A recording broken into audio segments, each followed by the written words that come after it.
আসসালামু আলাইকুম। আশা করি সবাই ভালো আছেন। রোজা চলে এসেছে, বা রোজা না থাকলেও সারা বছর যাতে আপনি একটা ভালো মশলা খেতে পারেন, সেজন্য আজকে আমি এখানে একটা গরম মশলা তৈরি করতেছি। এটা আপনি যে কোনো কিছুর সাথে দিয়ে খেতে পারেন। আপনি পোলাও, বিরিয়ানি, আপনি চটপটি, তারপরে যত রকমের হালিম বা যে কোনো কিছু রান্না করার সময় গরম মশলা হিসেবে যেটা, বা তরকারিতে স্বাদ বাড়ানোর জন্য যেটা প্রয়োজন, আপনি সেই হিসাবে এখানে আপনি এই মশলাটা দিয়ে খেতে পারেন। এই মশলাটাকে আমি এখন তৈরি করার জন্য যা যা নিয়েছি সেগুলো আমি আপনাদেরকে বলে দিচ্ছি। এখানে আছে তেজপাতা, দারুচিনি, এলাচি, বড় এলাচ, তারপরে আছে যে স্টার মশলা, ধনে, তারপরে শাহি জিরা, তারপরে আছে আপনার গোলমরিচ, লং, তারপরে জয়িত্রী, জয়ফল, বড় এলাচ, জয়ফল, এগুলো সবগুলো একসাথে করে আমি জিরা, শাহি জিরা, সব কিছু একসাথে করে, ধনে, জিরা, শাহি জিরা, গরম মশলা, একটা গরম মশলা গুঁড়া তৈরি করতেছি, যা আপনি যে কোনো কিছুর সাথে, যেমন আপনি চপ বানান বা অন্য কিছু করেন, সব কিছুর সাথে আপনি এই মশলাটা দিয়ে খেতে পারেন, এবং এটাতে আপনার খাবারের স্বাদ অনেক গুণে বেড়ে যাবে। এখানে আছে তেজপাতা, তারপরে জয়িত্রী, জয়ফল, এলাচ, বড় এলাচ, স্টার মশলা, দারুচিনি, লং, গোলমরিচ, সব কিছু মিলিয়ে আমি এই শাহি জিরা, বড় এলাচ, এগুলো সব কিছু মিলিয়ে প্রথমে আমি একসাথে করে এগুলোকে হালকা একটু টেলে নিব।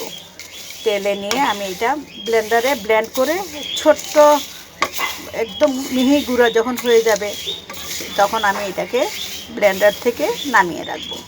নামিয়ে ঠান্ডা করে আমি এগুলো দিয়ে একটা কাচের বয়ামে এগুলো সংরক্ষণ করে রাখবো। দেখুন মশলাগুলো কি সুন্দর লাগতেছে। এরকম মজাদার মশলা তৈরি করে যদি আপনি আপনার খাবারের ভিতরে এই মজাদার মশলাটা দেন, আপনার খাবারের স্বাদ বহুগুণে বেড়ে যাবে এবং আপনার কাছে একটা অমৃত মনে হবে, যাই খান না কেন। এখানে আমি আরও দিয়েছি কালো সর্ষে, সাদা সর্ষে, এগুলো আমি এখানে একসাথে মিক্স করেছি। তাছাড়া দিয়েছি কাবাব চিনি, এই যে এটা কাবাব চিনি দেখা যাচ্ছে, কাবাব চিনি দিয়েছি। তার মানে যা যা দিয়েছি মশলাটাতে, সেটা হচ্ছে এলাচি, দারচিনি, বড় এলাচ, গোলমরিচ, তারপর লবঙ্গ, শাহি জিরা, ধনে, তেজপাতা,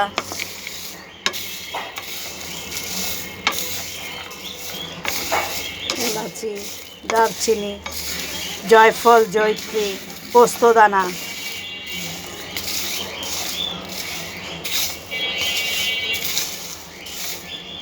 শাহি জিরা, বড় এলাচ, ছোট এলাচ, সবগুলো মিলে, তেজপাতা, গোলমরিচ, ধনে,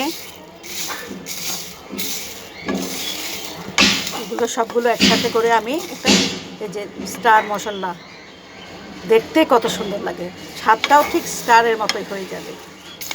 সবগুলো একসাথে করে আমি খোলাতে টেলে নিচ্ছি।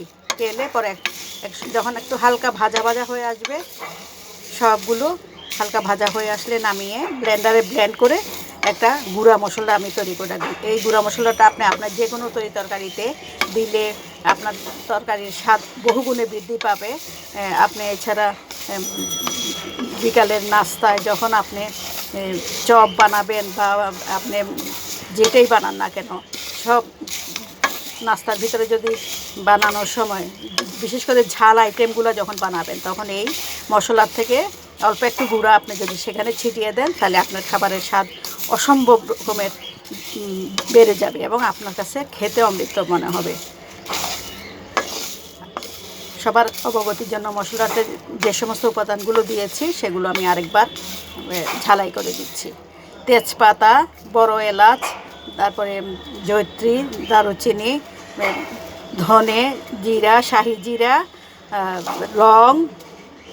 লং, তারপরে গোলমরিচ, সাদা সর্ষে, কালো সর্ষে এবং কাবাব চিনি, তারপরে স্টার মশলা, জয়ত্রী, জয়ফল সব কিছু মিক্সড করে এটাকে আমি এই যে স্টার মশলা সব কিছু মিক্সড করে আমি এগুলো একটা ভালো মশলা তৈরি করতেছি, মশলা গুঁড়া তৈরি করতেছি। এগুলো দিয়ে খাবারের স্বাদকে বহুগুণে বৃদ্ধি করা যায়।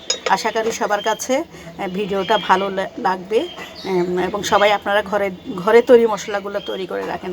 ঘরের থেকে তৈরি করলে এগুলো বাইরে যে ধুলাবালি আছে সে ধুলাবালি মুক্ত হবে এবং আপনার সন্তান ও পরিবারের সদস্যরা ভালো কিছু খেতে পারবে। এভাবে মশলা তৈরি করে আপনি কাচের জারে সংরক্ষণ করে রাখবেন। আপনার সারা বছর এই মশলাটা দিয়ে আপনি আপনার চপ তৈরি করেন বা যে কোনো ঝাল আইটেম, বিরিয়ানি, পোলাও সব কিছুতে আপনি এই মশলাটা, মাংস, ভেজালা সব কিছুতে এই মশলাটা আপনি ব্যবহার করবেন। আশা করি সবাই ভালো থাকবেন এবং এইভাবে ঘরে মশলাটা তৈরি করে নেবেন। সবাইকে আল্লাহ হাফেজ জানিয়ে আমি ভিডিওটা শেষ করছি। সবাই ভালো থাকেন। আল্লাহ হাফেজ।